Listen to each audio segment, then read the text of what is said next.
européenne en matière sociale. Merci. Merci beaucoup. Thierry Michel. Oui, merci Madame la Présidente. Je m'associe aux remerciements de mes collègues sur votre présence, Madame et Messieurs les membres du comité de réflexion et son président.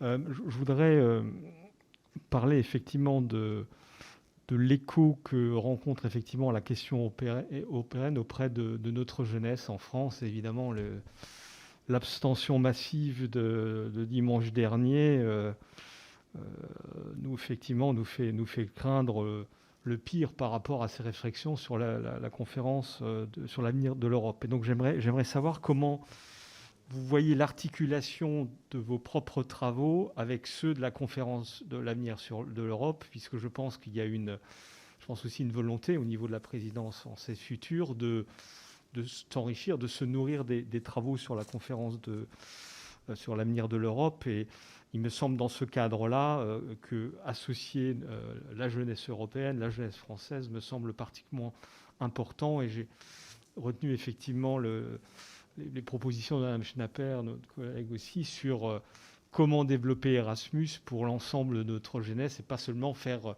de l'Europe une Europe d'une certaine façon des élites, qui est un peu le problème que nous rencontrons. Deuxième point que je voulais évoquer, et ça a été évoqué dans les enjeux relatifs à la souveraineté européenne, et je préfère ce terme de souveraineté à celui de puissance, évidemment, associé également à la question de la relance. Il s'agit de ce que la crise nous a montré, à savoir l'importance pour l'Europe de travailler de manière unie. Et je pense qu'on peut effectivement dire, et ça n'a pas été dit suffisamment, que finalement la politique d'achat de vaccins en commun par l'Union européenne a été une excellente chose. Elle a permis de vacciner tous les Européens, indifféremment de leur appartenance à un pays grand ou petit, pauvre ou riche.